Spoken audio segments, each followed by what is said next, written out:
Bismillahir Rahmanir Rahim. I welcome you to the series History, Science, and Faith in Islam. It is designed to foster a renewal of faith based on knowledge. The current session is on the introduction of Islam in Africa.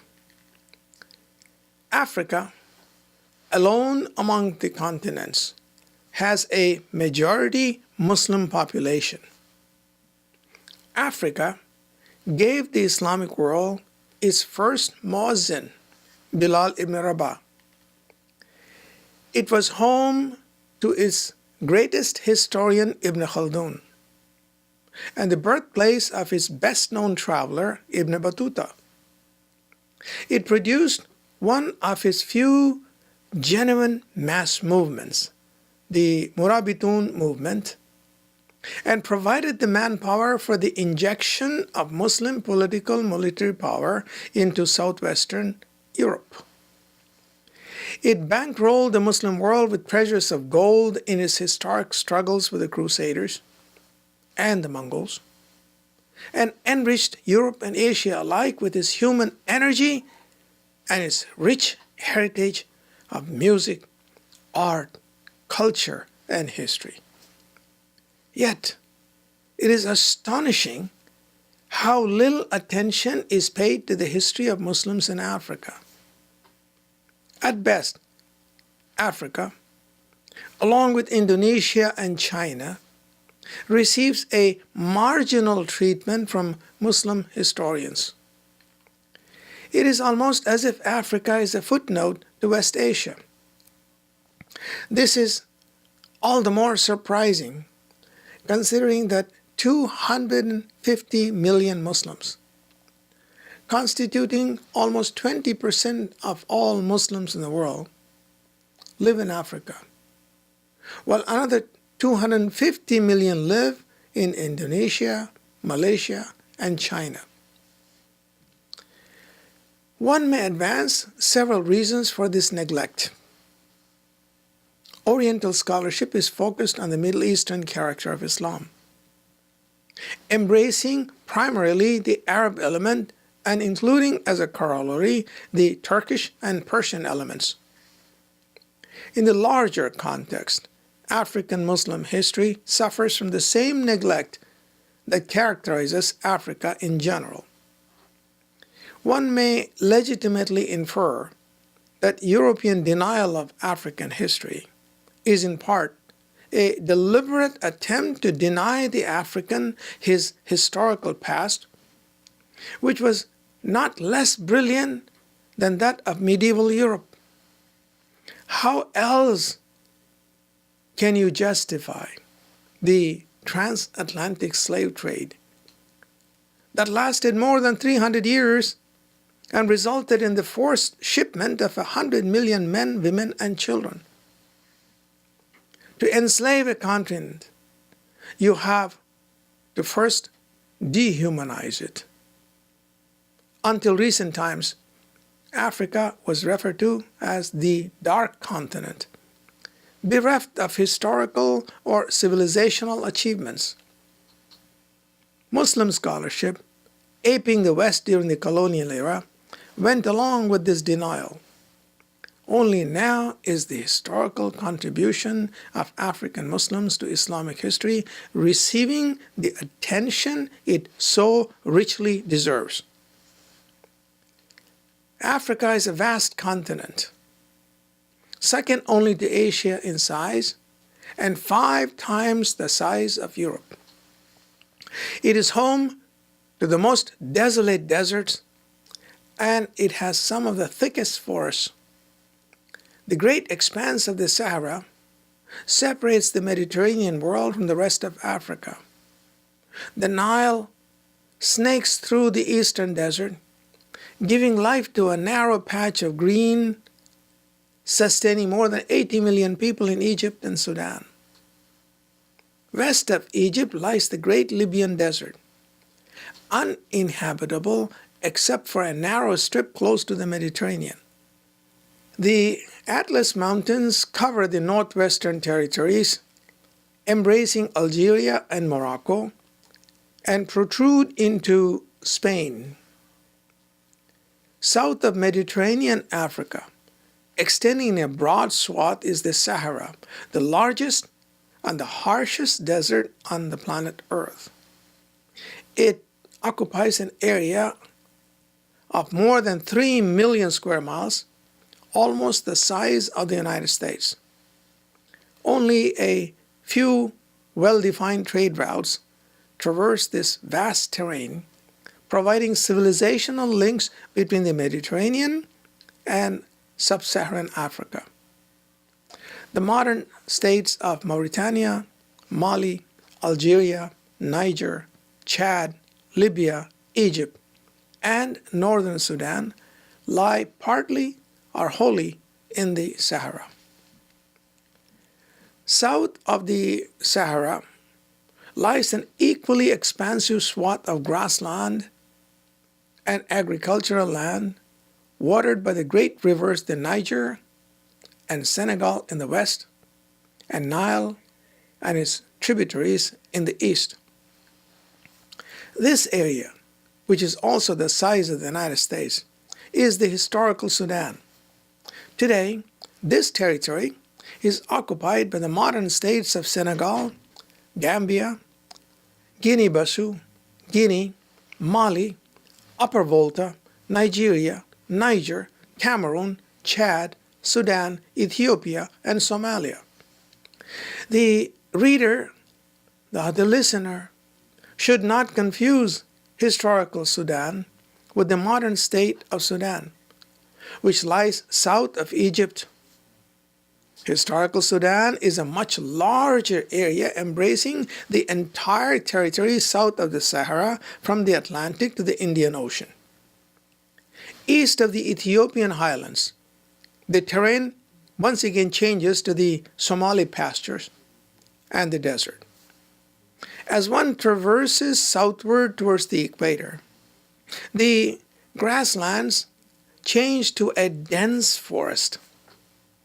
These forests are a few hundred miles deep in Western Africa, but grow to a dense patch of impassable territory in the Congo Basin, extending through Zaire, Kenya, and Uganda. The forests, until recent times, defined the limit of civilizational influence from the Mediterranean and from the coastline along the Indian Ocean. South of the equator lies southern Africa, which changes gradually from bushland to pastures and agricultural territory towards the modern state of South Africa. The history of Africa is strongly influenced by its geography and its topography. Egypt, situated at the confluence of Asia and Africa, is a child of the Nile. From the time of the pharaohs, the Nile Valley has provided political, cultural, and social unity to the area. The Fellahin of the Nile constitute the oldest continuous cultural unit in the world. Egypt also acted as the conduit for African art, science, and culture to the rest of the world. Specifically, the development of Greek thought in the Eastern Mediterranean in the 5th century BC owes a great deal to the wisdom of Africa. Egypt belongs to the Mediterranean world and is the doorway to North Africa. It sits astride an axis, linking the Mediterranean civilizations with the civilizations of the Indian Ocean. It provides a bridgehead to Asia, and its historical influence extends into the Syrian highlands. In turn, Egypt has attracted the attention of Asian conquerors, as happened in the Persian invasion of the 6th century BC, the Roman invasion of the 1st century BC, the Arab Islamic invasion of the 7th century, and the attempted Mongol Crusader invasions of the 13th century. In the Maghreb, the Atlas Mountains are inhabited by the Berbers, a hardy independent people who have resisted foreign rule through the centuries. Land and sea trade routes interconnect the Mediterranean lands. Ancient empires welded them into a common dominion. The Maghreb, as well as Egypt, was part of the Roman Empire. In the 7th century, as Umayyad armies raced across Asia, Africa, and Europe, all of these territories came under the sway of the Islamic Empire. Initially, each of these empires established their presence in fortified towns along the coast, whereas the people of the interior largely remained untouched.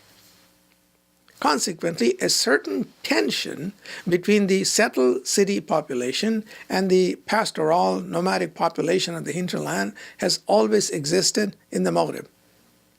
In the classical Islamic era, between 700 and 1250, the Maghreb held the key to Spain and southwestern Europe. When the Berbers were supportive, Muslim armies advanced into Spain and France. When there were disturbances in the Atlas Mountains, the advance stopped or there was a retreat. In the 11th and 12th centuries, it was the turbulence in the Maghreb that largely determined the fate of Muslim Spain. Diverse peoples, each with its own rich history, inhabit the grasslands, the steppes, and agricultural areas of the Sudan belt. In centuries bygone, the proud and independent Tuaregs acted as a conduit between the Maghreb and the Western Sudan. Further south are the Soninke, Wolof, and Mandinka of Senegambia, the Bambara, Fulbe, and Mosi of the western Niger Basin, the powerful Hausa Fulani of northern Nigeria, the Kanuri, Shua, Sara of eastern Nigeria, and the Bagrami of the Chad region.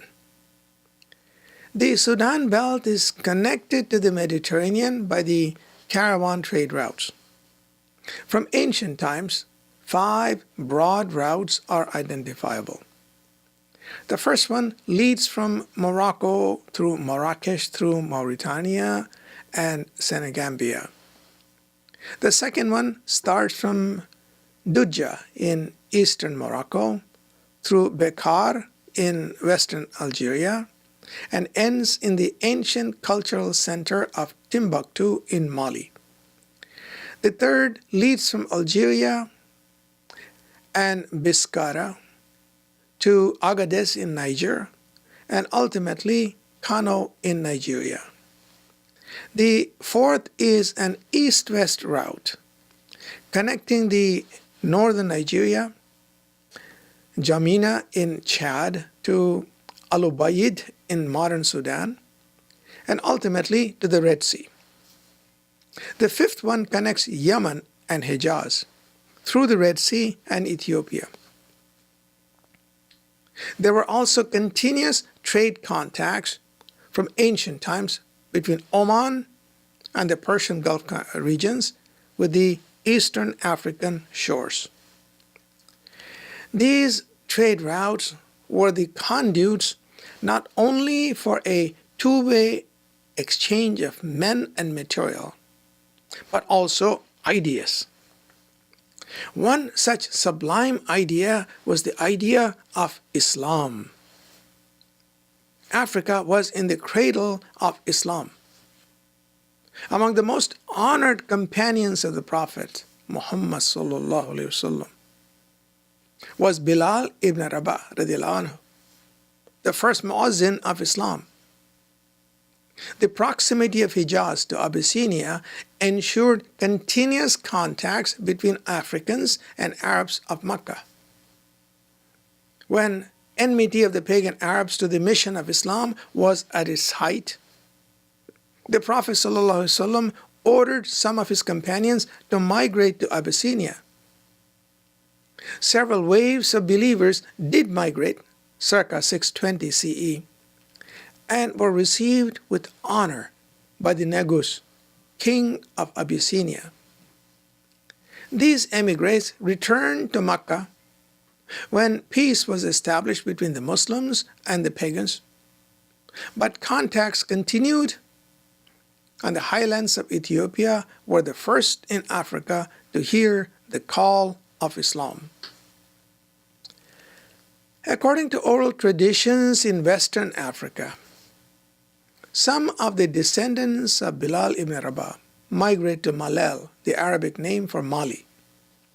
Specifically, the Mandinka clan, Kaita, which is generally credited with founding the great Mali Empire, claims its descent from Bilal ibn Rabah, referred to as Bilali Banuma in the Mandinka language. Tradition also has it that some of the companions of the Prophet migrated to Libya and from there to the Lake Chad area further south. Such migrations would be in keeping with the exhortation of the Prophet to his companions to go forth and spread the message of Islam in the far reaches of the world. Much of the history of early Africa is oral, and there is no reason to doubt that African migrants from Mecca established contact with and settled down in the developed regions of West Africa. The Muslims took Egypt and Libya from the Byzantine Empire in 642.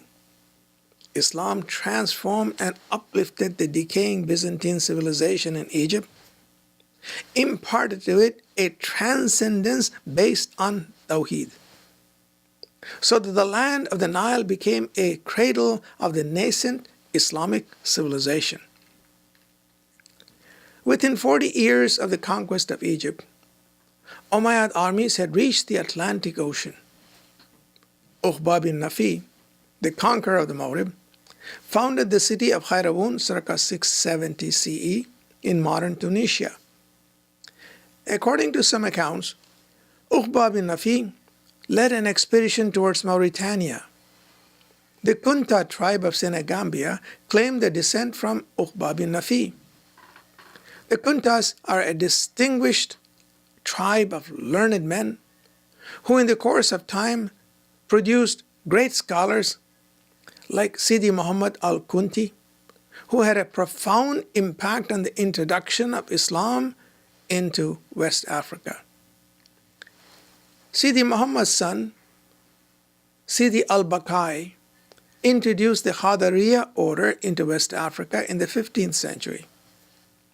The Qadariya order, named after Sheikh Abdul Qadir Jilani of Baghdad, was a major force in the spread of Islam in Africa, India, Pakistan, Central Asia, and Southeastern Europe. Towards the end of the 19th century, another great African, Uthman Dan Fodio, inspired by the idea of Sidi Muhammad and of the Qadariya school, waged a valiant struggle for Islam in West Africa. Qayrawun soon grew into an important trade center and a magnet for scholars. Large caravans passed through the city, carrying goods from the Sudan, the Maghrib, and Spain to Egypt and returned loaded with imports from Persia, Khorasan, India, and beyond. More significant was the traffic to the cities of Mecca and Medina for the Hajj. As we have pointed out in earlier chapters, Medina was the center for the Maliki school of fiqh. It was natural that Maliki scholars, attracted by the prosperity of Qayrawun and of the Spanish cities, moved to North Africa. Some of these scholars accompanied the trade caravans south of the Sahara to the Sudan belt. Thus it was that the radiance from Mecca reached West Africa, and the Maliki school of fiqh came to be the accepted school throughout West Africa, the Maghrib, and Spain. For the last 1,000 years, Islamic jurisprudence of the Maliki school, together with the institution of Hajj, has provided a vital civilizational link between West Africa and the rest of the Muslim world. Mutual trade interests between the Umayyads, who controlled the Maghrib, and the Kingdom of Ghana, not to be confused with the modern state of Ghana. The ancient Kingdom of Ghana was centered around southern Mali, helped the flow of merchants and merchandise. Ghana controlled the gold mines to the south, and as trade increased, it required an increasing supply of gold. The Umayyads, as well as successor kingdoms in the Maghrib, saw to it that trade routes were protected. They established trade centers along the caravan routes to enhance the flow of goods and ensure the safety of merchants. The primary export of West Asia was gold. Other products included salt, ivory, and kola nuts. In return, the North Africans provided religious and administrative services and brought in horses from North Africa, spices from Asia, and books of learning from Khairabun, Baghdad, and Bukhara. Slave trade was not a principal element in the Arab-African transactions as it's sometimes claimed by European writers. It was much later, in the 17th and 18th century, that Omani merchants competed with the Europeans for slaves in the Bantu areas of East Africa. It was trade, more than any expedition or migration of Arabs, that firmly established Islam in West Africa. Among the important trading centers were Tahirt in Algeria, Sijil Masa in Morocco, Tanderi in Mali, and Agadez in Niger. These caravan routes were connected to the rich commercial towns in the Senegambia and Niger basins, as well as Lake Chad. The Sinhaja, who inhabited the Sahara, acted as escorts to the trade caravans and were the first to accept Islam as early as the Umayyad period. In the Senegambia and Niger River basins, local merchants, noblemen, and chieftains led the introduction of Islam. Several reasons may be advanced for this. The merchants were obviously impressed with the business ethics as well as the contractual laws in the Sharia. The noblemen and the chieftains could draw upon the administrative and organizational talents of the Muslims. But more important, Islam provided a universal creed and a universal community wherein all believers were equal. By the 9th century, important Muslim centers existed in the cities of Gao, Ghana, and Takrur. By the 10th century, the rulers of Gao had accepted Islam. By the 11th century, the kings of the powerful state of Ghana had themselves become Muslim. The intrinsic spirituality of traditional African cultures helped the early spread of Islam, which arrived on the scene proclaiming that it was Dinul Fitra, or the natural religion of humankind, sent to remind all nations of the pristine relationship between man and the one omniscient divine. The presence of a vibrant Islamic community in West Africa acted as a catalyst for social and political movements in the Maghrib and the Sudan. In the first half of the 11th century, the Morabitun rose from the steppes of West Africa to dominate all of the Maghrib and Spain. They established ribats, which were a combination of fortresses, madrasas, and spiritual training centers in the Mauritania-Morocco region. By 1150, these ribats had coalesced into a centralized political authority and produced a mass movement which displaced the fading Umayyad dynasty in Spain and the decaying Fatimids of North Africa. As late as the 19th century, Islam provided the motivating force for internal reform and resistance to European colonization in West Africa. The work of Uthman Dan Fodio, passed away in the year 1817, established the Sokoto Khilafat and provided inspiration to slave revolts as far away as Jamaica. This concludes our coverage of the introduction of Islam into Africa. In the next session, inshallah, we will continue our coverage of the introduction of Islam into East Africa. Assalamu alaikum wa rahmatullahi wa barakatuh.